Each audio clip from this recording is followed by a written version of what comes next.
اس programme کے اخراجات جو اسمر منسٹریز کے دوست اور پارٹنرز ادا کرتے ہیں۔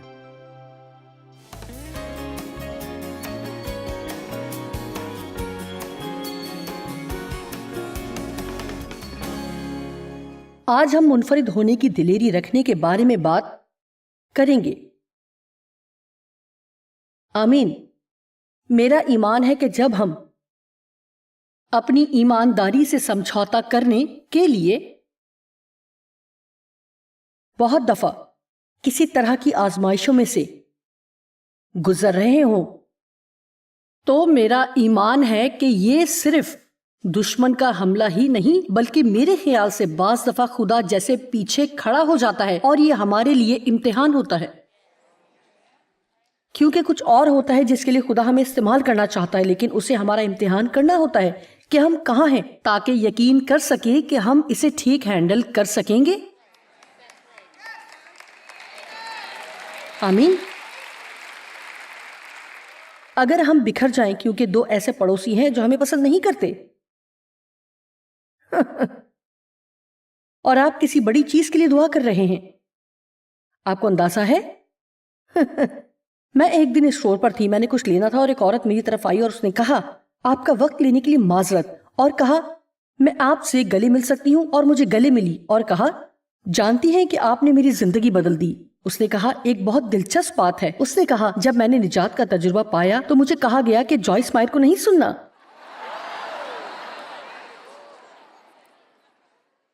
لیکن میں خوش ہوں کہ میں نے پھر بھی سنا، اور جانتی ہیں کہ میں نے کیا سوچا؟ میرا مطلب ایسی چیزیں تھیں جو مجھے تکلیف دیتی، لیکن اب ایسا ہے کہ جیسے خدا نے مجھے گھیرا ہوا ہے، میں جانتی ہوں اور سوچتی ہوں کہ سب ٹھیک ہے، اور حالانکہ مجھے معلوم ہوتا ہے کہ یہ سب ہو رہا ہے، میرا مطلب بعض دفعہ مجھے دھچکا لگتا ہے کہ یہ لوگ مجھے پسند نہیں کرتے۔ یہ تب ہوتا ہے کہ جب آپ خود کو پسند کرتے ہیں۔ ہیلو، میں نے کہا کہ جب آپ خود کو پسند کرتے ہیں تو ایسا ہوتا ہے، آپ ہر وقت غیر محفوظ ہونے کی حالت میں نہیں پھرتے کیونکہ آپ سوچتے ہیں اچھا وہ مجھے پسند نہیں کرتے، وہ شاید مجھے پسند نہیں کرتے، اور میرا خیال ہے جب آپ جانتے ہیں کہ خدا آپ کو پسند کرتا ہے تو آپ نہیں سوچتے، آپ اس قدر پریشان نہیں ہوتے کہ ہر کوئی آپ کے بارے میں کیا سوچتا ہے۔ اب اس کو غلط نہ سمجھیں کہ جب لوگ مجھے پسند نہیں کرتے تو مجھے یہ اچھا نہیں لگتا، مجھے پسند نہیں جب لوگ میرے بارے میں بات کرتے ہیں، مجھے یہ پسند نہیں جب آفس میں ہمیں اس طرح کی چیزیں ملتی ہیں، کیونکہ میں واقعی لوگوں کی مدد کرنے کی کوشش کر رہی ہوں، اور میں کامل طریقے سے نہیں کر رہی، لیکن میں یہ کرنے کی کوشش کر رہی ہوں۔ لیکن آپ کو یہ جاننا ہے کہ جو لوگ اس طرح کے کام کرتے ہیں ان کو دوسروں کے مقابلے میں زیادہ مشکلات کا سامنا ہوتا ہے۔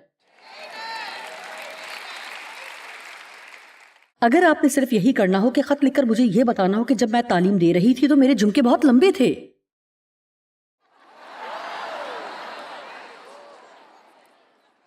لہٰذا میں صرف یہ کہہ رہی ہوں کہ اگر آپ ترقی چاہتے ہیں اور آپ ہینڈل نہیں کر سکتے، آپ مایوس ہو جائیں گے کیونکہ کوئی آپ کے ساتھ کھانا نہیں کھانا چاہتا۔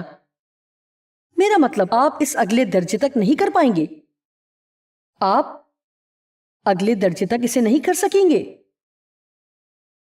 کیونکہ میں آپ کو بتاتی ہوں کہ جب آپ ایک باس ہیں تو آپ کوئی بھی ایسا فیصلہ نہیں کر سکتے جس سے ہر کوئی خوش ہو۔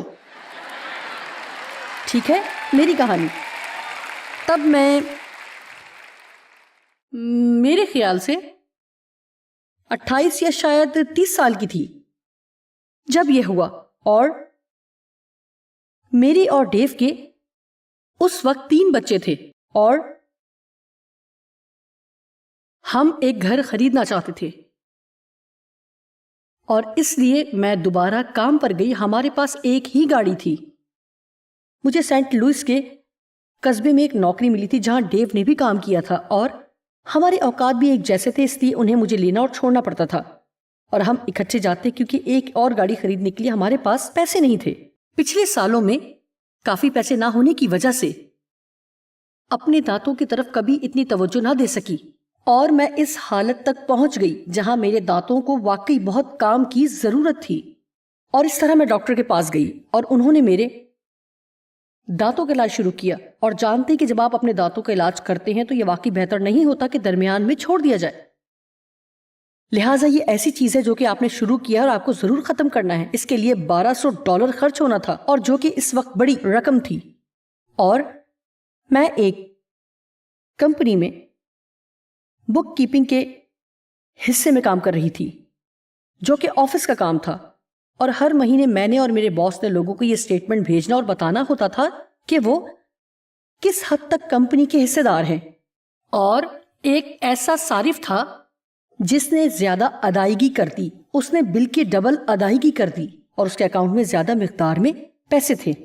میرا باس ان کو اسٹیٹمنٹ بھیجنا نہیں چاہتا تھا کہ ان کو معلوم نہ ہو جائے، کیونکہ وہ جانتے تھے کہ وہ شخص ان سے رقم ضرور واپس مانگے گا اور وہ اسے نہیں دینا چاہتا تھا. اور اس طرح اس نے کہا کہ اس کے اکاؤنٹ پر ڈیبٹ ڈال دو، 0 بیلنس بھیج دو. اس رات میں گھر گئی اور جیسا کہ میں ایک مسیح تھی اور خدا سے پیار کرتی اور ہمیشہ چرچ جاتی تھی، میرا مطلب میں نہیں جانتی تھی کہ اب میں کیا چاہتی ہوں، لیکن جانتے ہیں میرے اندر خدا کی عزت اور خوف موجود تھا. اور دیانتداری سے ہمارے معاشرے اور چرچ میں آج کل اس چیز کی بہت کمی پائی جاتی ہے. میرے خیال سے ہم حنانیہ اور سفیرہ کی مثال کو تھوڑا استعمال کر سکتے ہیں. تم نے مجھ سے جھوٹ بولا.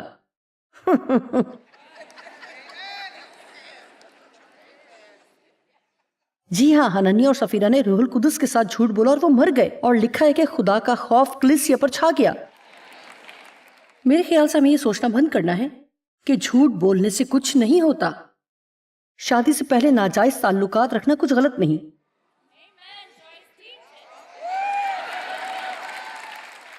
دیانتداری سے لوگ اس طرح کے معاملات پر بات تک کرنا نہیں چاہتے. مجھے معلوم تھا کہ جب یہ کہوں گی تو شاید کچھ لوگ اسے پسند نہیں کریں گے، لیکن بات یہ ہے کہ میں اس لیے نہیں بلائی گئی کہ آپ کی پسند کے مطابق بولوں، بلکہ آپ کو وہ بتاؤں جو آپ کو سننے کی ضرورت ہے.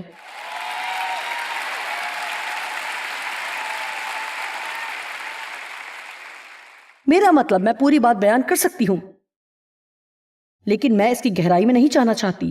لیکن بات یہ ہے کہ ہمیں ہمیشہ سمجھوتا کرنا بند کرنا ہے اور سیکھنا ہے کہ یہ کتنا اہم ہے کہ ہم وہ کریں جو کہ درست ہو، کیونکہ خدا قدرت والا ہے. ہاں، وہ ہمیں پیار کرتا ہے، اور جی، فضل اور رحم آپ کے لیے موجود ہے.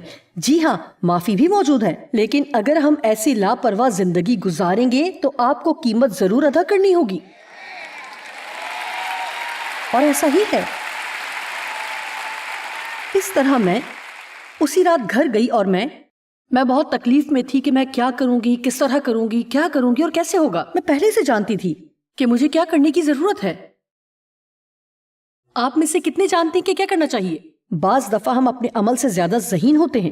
ایسا نہیں کہ ہم نہیں جانتے کہ کیا کرنا چاہیے. یہ ایسا ہی ہے کہ جو ہم کرنا چاہتے ہیں وہ ہمیشہ اس سے اتفاق نہیں کرتا جو ہم جانتے ہیں کہ ہمیں کرنا چاہیے. اس لیے میں جانتی تھی کہ مجھے اگلے دن کام پر جانا ہے اور کہنا ہے، معذرت کے ساتھ میں یہ نہیں کر سکتی، میں ایک مسیحی ہوں اور اس کے ساتھ میں ایماندار ہوں، جو کہ وہ نہیں تھے. اور اس لیے میں جانتی تھی کہ وہ یہ بات نہیں سمجھیں گے کہ اگر میں ایسا کروں تو مجھے یہ محسوس ہوگا کہ میں ان کی رقم چوری کر رہی ہوں اور میں نہیں کر سکتی. پھر واقعی میرے اندر ڈر پیدا ہوا. یاد رکھیں، ہم خوف پر بات کر رہے ہیں. خوف یہ تھا تمہاری نوکری ختم ہو جائے گی، تم اس نوکری کو کھو دو گی، یہ تم نے پہلے سے دانتوں کے کام کے لیے وقت لیا ہوا ہے، تم کیا کرو گی، تم اس کام کے لیے فیس ادا کرنے کے قابل نہ ہوگی، اور اگر تمہیں باہر جا کر کوئی نوکری دیکھنی پڑی تو شاید یہ اس جگہ میں نہ ہو جہاں ڈیو کام کرتے ہیں، اور تم کام پر کیسے جاؤ گی، گھر واپس کیسے جاؤ گی، آ سکو گی. اور دیکھیں، جب بھی ہم آگے بڑھ کر درست کام کرنا چاہتے ہیں تو خوف ہم پر حملہ آور ہوتا ہے. اور کیا کیا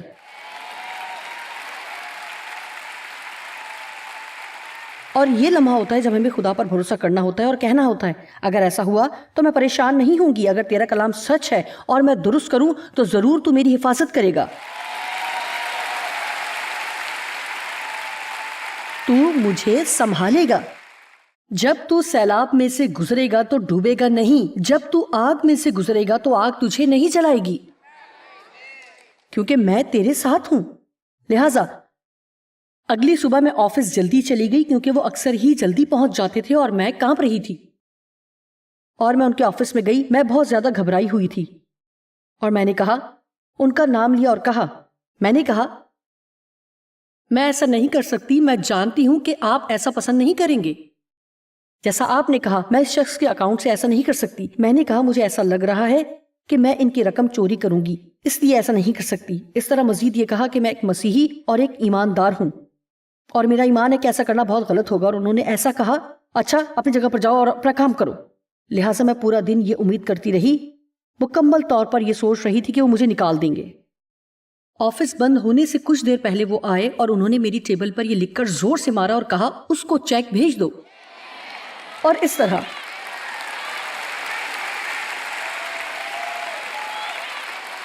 اب ایک دلچسپ بات ہے اور آپ جو چاہیں سوچ سکتے ہیں، لیکن میرے مطابق اس سب کا تعلق اس بات سے تھا کہ مجھے آج اس جگہ کھڑے ہونے کے قابل کرنا تھا.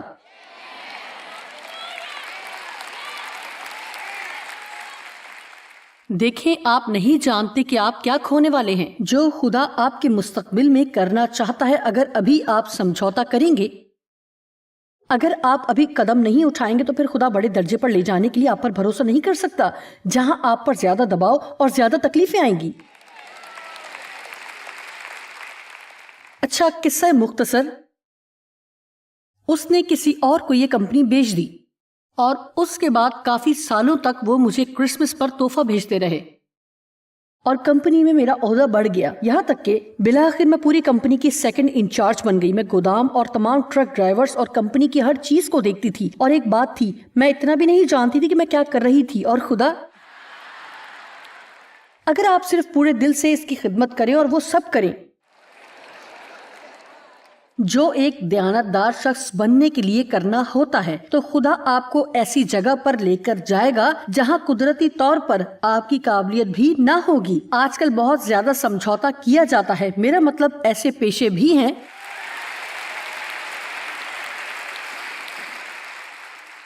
جن میں آپ کسی طرح سے اس خاص نوکری میں ترقی نہیں کر سکتے. اگر آپ اس کے ساتھ سمجھوتا کرنے کے لیے تیار نہیں ہیں، معذرت کے ساتھ لیکن مجھے یہ ضرور کہنا ہے، تو پھر آپ کو اس طرح کے کام کا حصہ بننے کی ضرورت نہیں ہے. اب آپ کی روشنی دوسروں پر چمکے. متی 5:16 اس طرح تمہاری روشنی آدمیوں کے سامنے چمکے تاکہ وہ تمہارے نیک کاموں کو دیکھ کر تمہارے باپ کی جو آسمان پر ہے تمجید کریں، یعنی تمہارے اچھے کاموں کو دیکھ کر آسمانی خدا کو عزت اور جلال دیں. آپ نے دیکھا، اگر ہم کہیں کہ ہم کچھ ایسا ایمان رکھتے ہیں لیکن اس کے لیے کھڑے نہ ہوں تو غیر ایماندار یہ پہچان لیں گے اور پھر وہ کہیں گے کہ یہ ریاکار ہیں. ڈیو کہتے ہیں کہ دنیا اس بات کا انتظار کر رہی ہے کہ مسیحی کھڑے ہوں اور جو کہتے ہیں اس کے مطابق عمل بھی کریں. اور میرا یہ ایمان ہے، ہم باتیں تو بہت اچھی کرتے ہیں لیکن ہمیں سیکھنا ہے کہ ہمیں کس طرح چلنا ہے. متی 10:16 دیکھو میں تم کو بھیجتا ہوں گویا بھیڑوں کو بھیڑیوں کے بیچ میں. جی ہاں، یہ بائبل میں صرف اچھی آیات ہی نہیں ہے بلکہ اس نے ہمیں خبردار کیا ہے. دیکھو میں تم کو بھیجتا ہوں گویا بھیڑوں کو بھیڑیوں کے بیچ میں.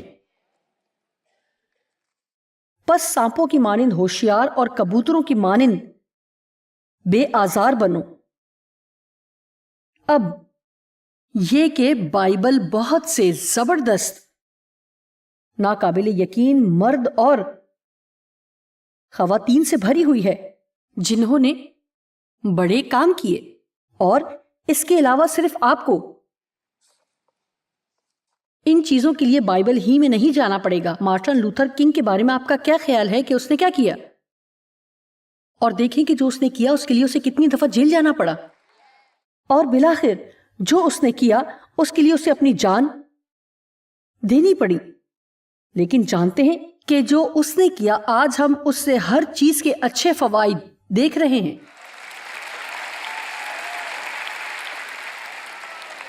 اور بات یہ ہے کہ اگر آپ قدم اٹھائیں گے اور بڑے کام کریں گے تو اب سے 100 سال یا 1000 سال بعد لوگوں کے لیے فائدے مند ہو سکتا ہے. میں ایک لڑکی کی کہانی جانتی ہوں جس کا نام روکسینا سیبری تھا.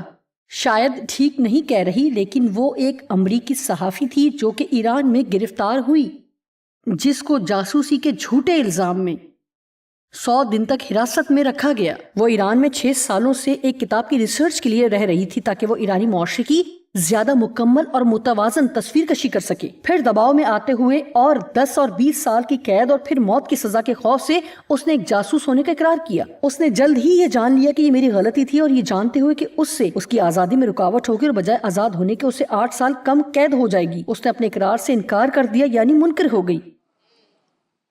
اور پھر اس نے کہا، میں جھوٹ بول کے آزاد ہونے کی بجائے سچ بول کر قید میں رہنا پسند کروں گی۔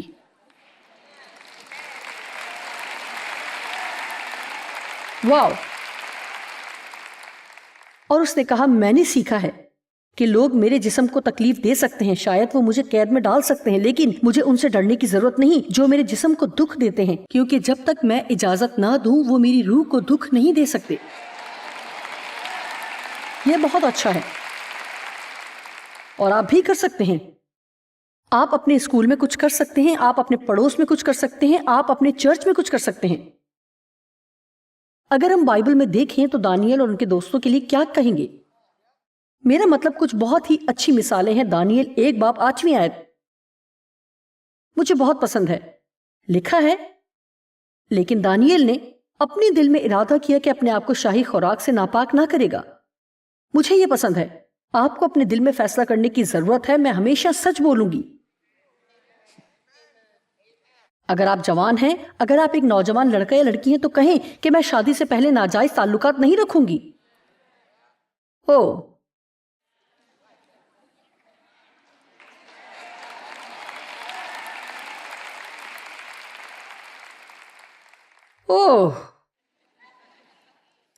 ہر کوئی کرتا ہے۔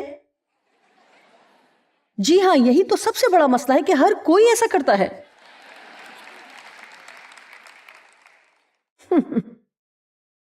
میں منشیات نہیں لوں گی۔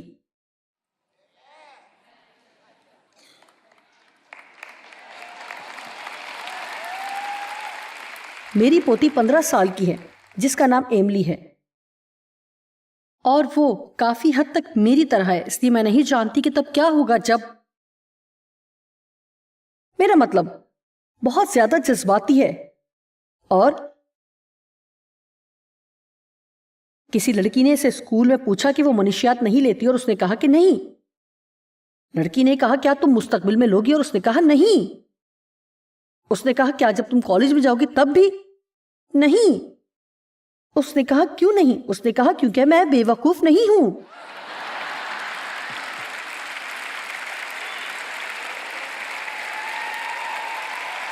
دیکھیں،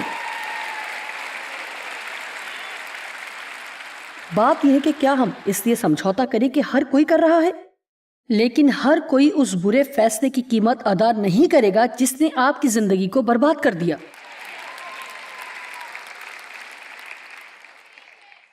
میں یہ کہوں گی کہ جب بھی میں صدرک، میثق اور عبدالنجو کی زندگی کے بارے میں پڑھتی ہوں تو میری حوصلہ افزائی ہوتی ہے۔ دانیل نے کہا، میں خود کو ناپاک نہیں کروں گا، اور بہت سی اور چیزیں بھی واقع ہوئی، میں ان کے بارے میں آپ کو بتاؤں گی تاکہ وقت کی بچت ہو سکے، لیکن دانیل کے ساتھ ایسا ہوا کہ ایک قانون جاری کیا گیا، جو کوئی بادشاہ کے علاوہ کسی اور سے دعا کرے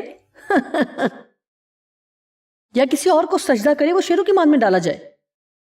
مجھے یہ بہت پسند ہے۔ بائبل کہتی ہے کہ دانیل اپنی کھڑکی کھول کر دن میں ہمیشہ 3 دفعہ دعا کرتا رہا، جیسا کہ وہ پہلے بھی کرتا تھا۔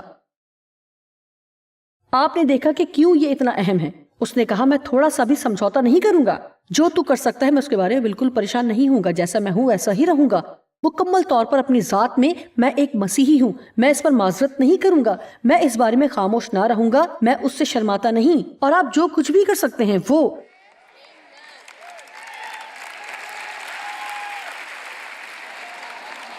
آپ کو کرنا ہے، اور میں خدا پر بھروسہ کروں گا۔ اچھا، یقینی طور پر اسے شیروں کی مان میں ڈالا گیا۔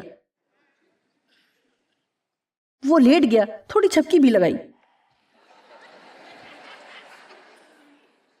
خدا نے فرشتہ کو بھیج کر شیروں کے منہ بند کر دیے، اور دراصل بادشاہ بھی دانیل کا نقصان نہیں چاہتا تھا کیونکہ وہ واقعی اس سے پیار کرتا اور عزت کرتا تھا، لیکن چونکہ اس نے یہ کرنے کا حکم جاری کر دیا تھا اس لیے اسے یہ سب کرنا پڑا۔ اور اگر آپ پوری کہانی پڑھیں، لکھا ہے کہ جب دانیل باہر آیا تو بادشاہ خوش ہوا اور اس نے یہ قانون بنایا کہ دانیل کے خدا کے علاوہ کوئی شخص کسی اور خدا کی عبادت نہ کرے گا۔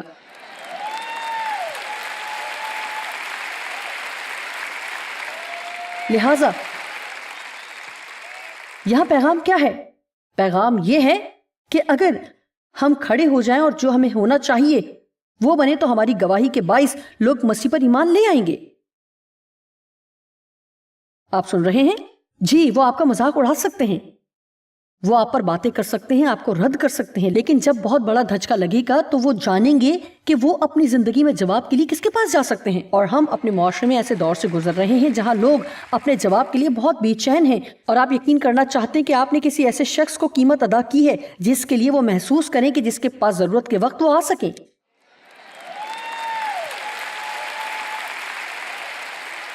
جب ڈیو انجینئرنگ فیلڈ میں کام کرتے تھے اور جو درست بات ہوتی اس کے لیے کھڑے ہوتے، انہوں نے کہا کہ وہ کام کرتے تھے وہاں بعض دفعہ کچھ ایسے لوگ آتے یا پھر دوپہر کے کھانے کے وقت آتے اور جانتے ہیں وہ غیر اخلاقی لطیفے سنانے کی کوشش کرتے۔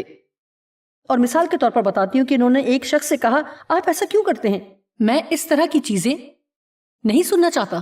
اور دیکھیں، آپ کو صرف بیچ ہی نہیں جانا کہ وہ آپ کو ہر طرح کی گندگی سے بھرتے رہیں کیونکہ وہ ایسا کرنا چاہتے ہیں۔ بولیں اور کہیں، معلوم ہے کیا کہنا ہے۔ میں واقعی اس طرح کی بات چیت کا حصہ بننا نہیں چاہتا، میں اس طرح لطیفے نہیں سننا چاہتا، میں بیہودہ گوئی نہیں سننا چاہتا۔ اور پھر اگر وہ آپ کے ساتھ کھانا نہیں کھانا چاہتے تو پھر کہیں اور بیٹھے اور خدا کے ساتھ کھائیں، اور اس طرح کی باتوں سے نہ گھبرائیں۔ اور وہ ڈیو کے بارے میں مختلف طرح کی باتیں کرتے جس کے بارے میں وہ بالکل پرواہ نہ کرتے۔ میرا مطلب وہ ایسے شخص ہیں اور جو یہ پرواہ نہیں کرتے کہ کوئی کیا سوچے گا۔ اور انہوں نے کہا جب ان کی ازدواجی زندگی میں کوئی مسئلے ہوتے یا جب ان کو کوئی ایسی رپورٹ ملتی کہ انہیں کینسر ہے تو وہ ڈیو کے پاس جاتے اور کہتے، میں چاہتا تھا کہ آپ سے بات کروں ڈیو، میری بیوی نے مجھے چھوڑ دیا۔ میں اس کوشش میں تھا کہ میں آپ سے بات کروں ڈیو، مجھے ڈاکٹر سے بہت بری رپورٹ ملی ہے۔ جی ہاں، ہمیں ایسے شخص بننے کی ضرورت ہے جس کے پاس لوگ آئیں جب وہ بہت مایوس ہوں، کیونکہ اگر اس جگہ کوئی ایسا شخص ہو جو یہ سوچے کہ دنیا کبھی مایوس نہیں ہوگی تو ان کے لیے ایک اور چیز آنے والی ہے۔ لیکن ایک خوشخبری ہے کہ خدا ہماری حفاظت کرے گا۔ مجھے ابھی بھی یاد ہے جب اسرائیلی مصر میں تھے، جب اس زمین پر ساری آفتیں آ رہی تھیں اور اسرائیلی جشن میں رہتے تھے، اور بے شک غیر ایمانداروں کے ساتھ کچھ بھی ہوا لیکن خدا نے ان کی حفاظت کی۔ جو وہاں ہوا تو وہ یہاں پر نہیں ہوا۔ اور میں آپ کو بتاتی ہوں کہ دنیا سیدھی تباہی کی طرف جا سکتی ہے لیکن خدا آپ کی حفاظت کرے گا۔